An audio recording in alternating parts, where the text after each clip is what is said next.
December 1983 by the visionary Leona Ford Washington. But anyway, Mr. McCall, you see him up there on the left, he was a postal worker. He was one of the first African-American postal workers here in El Paso.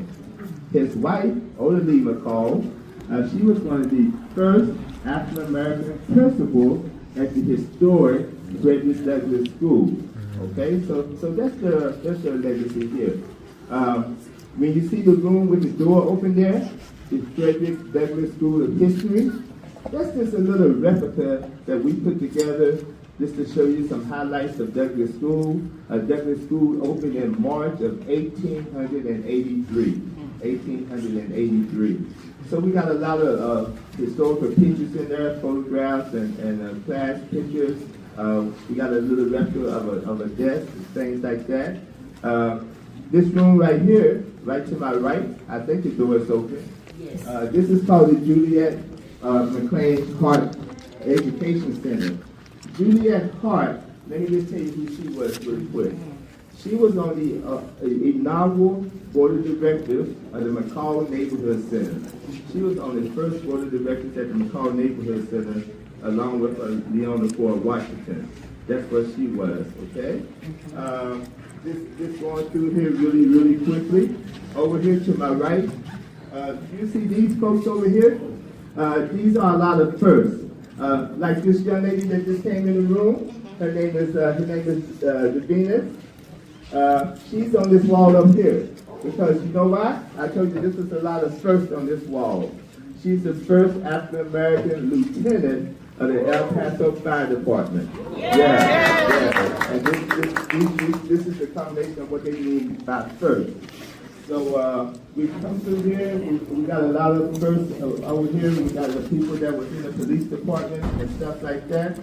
So we're gonna ask this side of the room right here. We're gonna split you up in two sides here really quickly because we want to take you outside to show you our historical markers. This side, you guys are going to go into the McCall Center Art Gallery. We're going to be in here about 2 or 3 minutes apiece, and then we're going to switch, okay?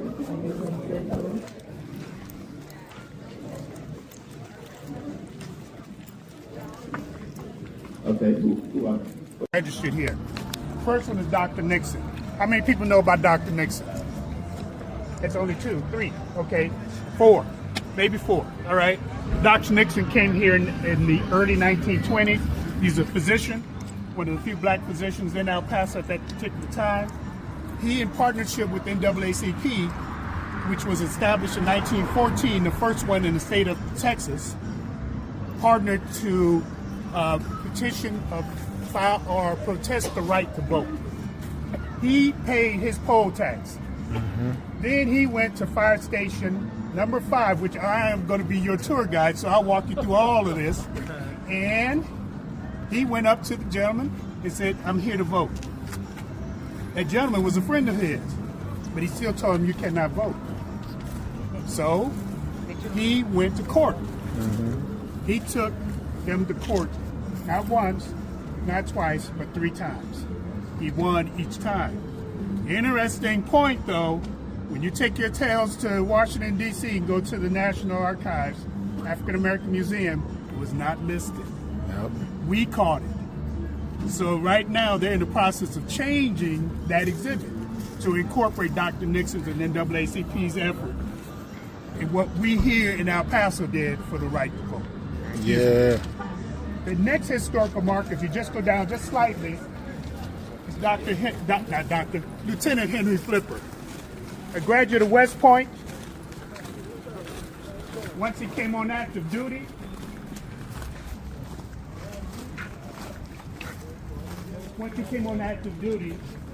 he took command of the 9th and 10th Buffalo Cavalry in this particular area. During this period of service in command, he ran into a scandal which caused him to... If you don't get on this side, okay, caused them to embezzle. They tried to act like he had embezzled the government of money. So he was relieved of command, forced to leave the military, and then years and years later, after he moved to El Paso. Lived not only here but also in El Paso and Segundo. Then he was. Hey, everybody, real quick, if you got a ticket for the 8:30 tour, once you leave here on this briefing, you can just get in the bus right there, okay? So Okay, then, you don't have to before come you back do, there. well, hold on. Before you do we have any handicap issues? Okay. If you're on the 8:30 tour, you should have came in and you should have came through. So we go to the back and sign in? You can just sign in. No. Okay. Yeah, then you have to come in and sign in. Follow me. Okay, do we have any handicap issues? No? Okay, so this is a historical marker that honors Lieutenant Flipper. I won't talk to you in depth about Lieutenant Flipper on the bus. Don't worry. Now you can just roll over, take your time, and we're going to be all right, okay?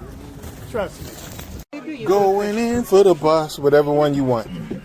I feel like I'm on a class trip in like high school or something. This is crazy.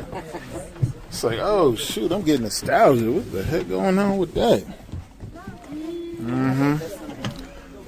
All the troublemakers going in the back. Go on in the back. Oh, yeah. Michael's back there.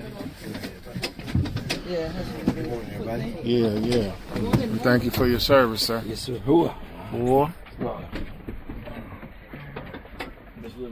I know you got another one of them Kangos in your vehicle. You can pass that to me now.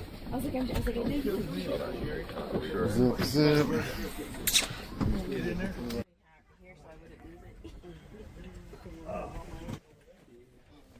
Sister Helen, let me get the slip real quick. The pre-caffeinated. Yeah.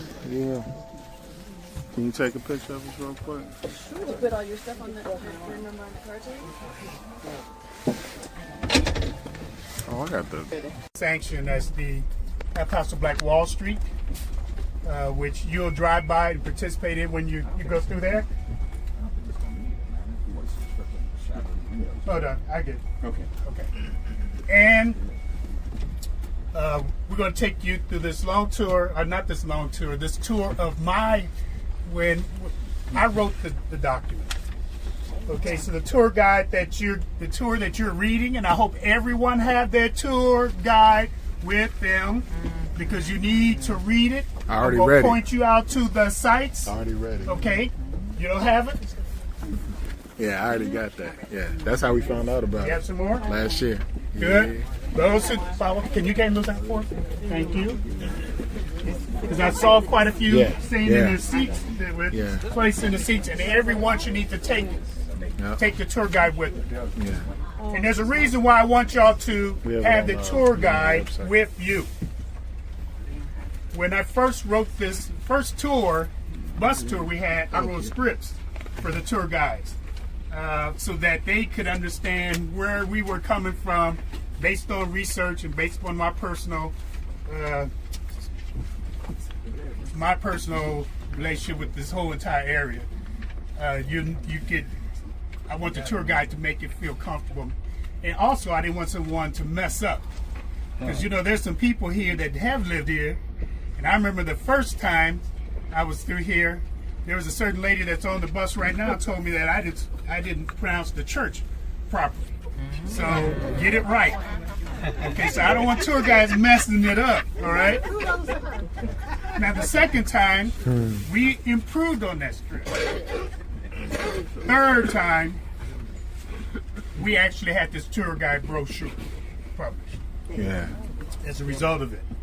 So it's gone through verification, validation at the farthest extreme, all right? I've had quite a few people look at this and make sure we get it right.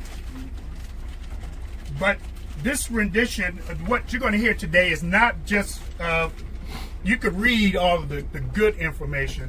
What you're going to get is my personal input. Because it's my family that lived in 2nd Ward. It's my family that came across Paciano. It's my family that lived in Taze. My family that went to Douglas and to Bell School, to include me. It's my family that went to Lincoln. That includes me. It is my mother that moved on Medetta. That house is still there. My family that was part of this Medetta when Highway Interstate 10 came in is part of my family that was pushed out along with others, okay, through eminent domain and forced to leave and move, along with other families, black and brown, okay? And it is my family, my mother, Miss Esteem, Eastside Barbershop on 106 North Piedras, who was the last black-owned business from the early 1900s who closed their doors on 2022. She stayed there 60 plus years in one place, and she fought for every person in that community's right to improve themselves, consider themselves equal in any and everything they do. So what you're going to hear today is her spirit through me. Amen. All right? Amen.